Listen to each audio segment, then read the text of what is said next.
చెప్పులు మేడం మీరు ఎక్కడ ఉంటారు? ఏ నుంచి వస్తారు? వీళ్ళకి ఎట్లా?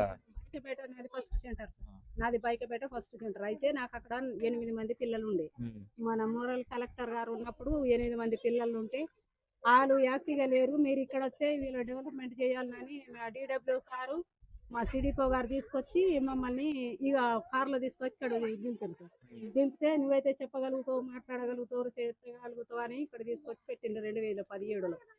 అయితే అప్పటి నుంచి వీళ్ళతో పోరాటం చేసుకుంటూ 4 నెలలు కష్టపడి గుడిసె కట్టించిన. ఉమ్, గుడిసె కూడా మాకేమి ఇక్కడ కాదు సార్, అక్కడ మధ్యలో ఉన్నది.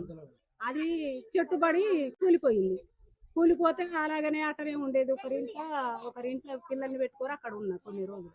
తర్వాత వీళ్ళకి చెప్పేసరికి వీళ్ళు ఏమన్నారు, మేము కడతాం మేడం అని ఇలా చెట్టు కొట్టించిండ్రు.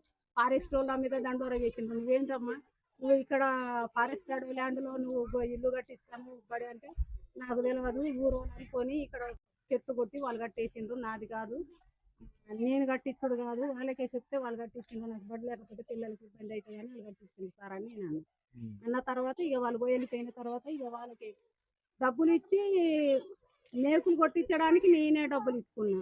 పెంక లేకపోతే ఒకటి సగం పెంక లేదు, భర్త తెచ్చి దాని మీద వేసుకున్నాను. ఎంచిన పెంక తెచ్చానని ఎంచుకున్నా. ఎంచిన తర్వాత మట్టి పోస్తాము, మట్టి పోసి ఇంతమంది గోడ పెట్టాలి, పాములు తేళ్ళు వస్తాయి, పిల్లలకి ఇబ్బంది అవుతుంది అని 3,000 డబ్బులు ఇచ్చిన. ఉమ్. ఇంతవరకు దానికి ఏం చేస్తాను. నాకు ఇబ్బందిగా ఉన్నది సార్. నాకు బోరు నీళ్లు లేవు, మాకు నీళ్ళ లేని లోటు, వంట చేయలేక పిల్లలు కడుక్కోని లోటు. హ్యాండ్ వాష్ చేయాలంటే వాకు తీసుకొని పోతా సార్. అయ్యో, వాకు తీసుకుపోయి 2 కిలోమీటర్లు పోతారు. 2 కిలోమీటర్లు ఉంటుంది ఇక్కడికి. ఉంటుంది సార్, ఉంటుంది. ఇంతకుముందు ఊళ్ళు ఉన్నప్పుడు దాని పడి అడిగి నెచ్చిపోయి కోటా పెట్టినాం, అందడానికి కూడా పెట్టినారు. ఇక నాకు హ్యాండ్ వాష్ చేయాలంటే కూడా నాకు ఓపిక లేదు సార్, నేను నడవలేకపోతున్నా. మీ మీ జీతం ఎంత వస్తుందమ్మా, మీ శాలరీ మేడం? ఇప్పుడు ఆ దాంట్లోకి వెళ్ళి ఇవన్నీ చేపిస్తాను మీరు. చేపిస్తాను సార్. ఇప్పుడు మినిస్టర్ సీతక్క గారు ఉన్నారు కదా, మరి వాళ్ళ వాళ్ళ సహాయ నిధి నుంచి మీకు ఏం సహకారం అందుతుంది? ఏముందలేదు సార్ నాకు ఇంతవరకు. ఈ ఊరు పెద్ద మనుషులతో మాట్లాడి ఇల్లు కట్టించుకొని మాకు ఏంది స్వచ్ఛంద సంస్థ వాళ్ళు కొన్ని రోజులు బడి పెట్టిండు. అక్కడ పిల్లలు లేరు, ఆశ్రమ పాఠశాలకు వెళ్ళిపోతున్నారు. ఈ చిన్న పిల్లలు మాత్రమే నా దగ్గర ఉంటారు. అయితే ఈ పిల్లలకి నేను రోజు వంట చేసి పట్టుకొని వస్తా. మా మేడం వంట ఏం కష్టం అమ్మా వంట చేసి పడకపోయి ఇంటి దగ్గర నుంచి వెళ్ళి వేసుకుని వస్తారు ఇంటి ఈడికి. దగ్గర చేసి మళ్ళీ పెద్ద పెద్ద టిన్నులు మోసుకొచ్చి లోపల ఉన్నది ఒక టిన్ను గ్యాస్ అయిపోయింది ఇక్కడ వండేది. అక్కడ లోన రూములు ఉన్నాయి.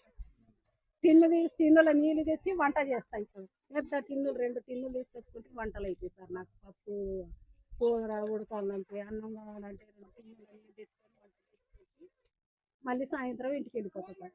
నేను డీడబ్ల్యూఎస్ ఇటు పోవాలన్నా ఇటు పోవాలంటే నాకు కష్టం. నేను ఎక్కడికి వెళ్ళలేను సార్. నేను అడవి పోవాలి, ఎడుకోవడానికి నేను ఆడపిల్లని, నేను పోలేను. ఇబ్బంది అవుతుంది సార్.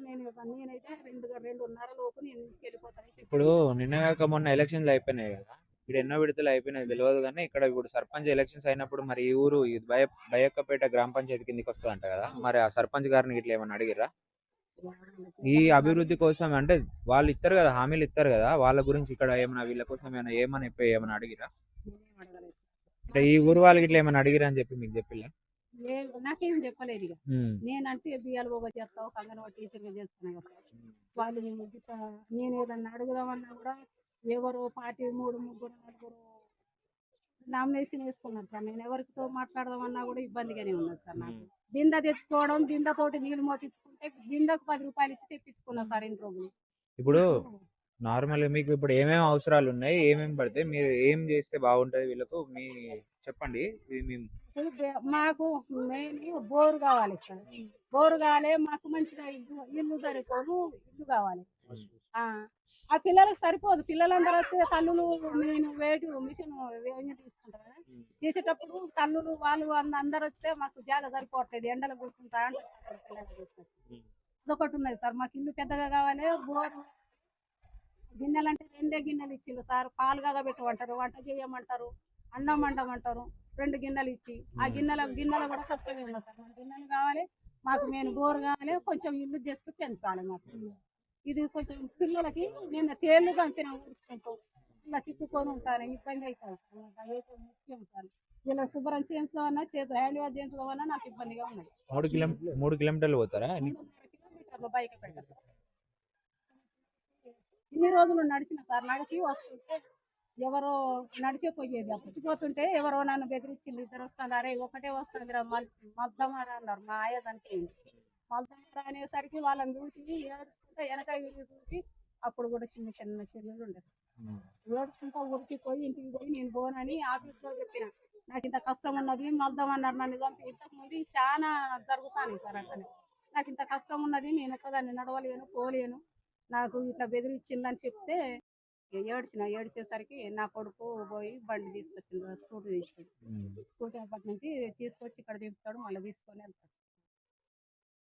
నాకైతే మెయిన్ బోర్ అయితే కావాలి సార్, పిల్లలకి బోరు కొంచెం జస్ట్గా ఇల్లు కట్టిస్తే చాలు.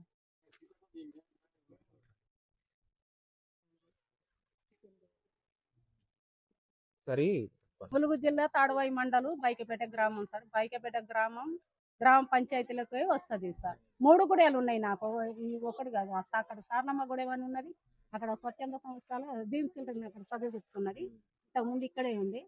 ఆ సార్లమ్మ గూడెం, ఈ గూడెంకో ఈ గూడెం పేరు ఏం పేరు చెప్పు. ముసలమ్మపేంట. ముసలమ్మపేంట గూడెం. ముసలమ్మపేంట ఇది ముసలమ్మపేంట. సార్లమ్మ గూడెం కూడా నాకు ఇక్కడే ఉంది. నాకు అది టీహెచ్ఆర్ ఇచ్చుడు, పిల్లలకి బియ్యం, పప్పులు, పాలు అంటే అక్కడ సప్లై చేసి ఇక్కడికి వచ్చి మళ్ళీ వీళ్ళని చూసి వీళ్ళని చదువు చెప్పి వీళ్ళకు ఇవన్నీ అరుచుకొని మళ్ళీ పోవాలి. ఒక నెలలో దోకుతా సార్ వాళ్ళని. దోకుతూ వాళ్ళకి అవన్నీ కావాల్సిన అన్ని ఇస్తారు. అవన్నీ మరి టైంకే వస్తాయి. అవన్నీ గుడ్లు, పాలు, బాలామృతం వీళ్ళకి ఇచ్చేటి అవన్నీ టైంకి వస్తాయా? వస్తాయి సార్. ఇక్కడ డబ్బు ఇది ఇక్కడ వీళ్ళ పరిస్థితి. పాపం చాలా దారుణంగా ఉంది. అడవి మధ్యలో వీళ్ళకు స్కూల్ చెప్పినటువంటి పరిస్థితి కనిపిస్తూ ఉంది. నిజానికి గవర్నమెంట్ వీళ్ళని ఆదుకుంటే చాలా బాగుంటుందని ఉద్దేశం.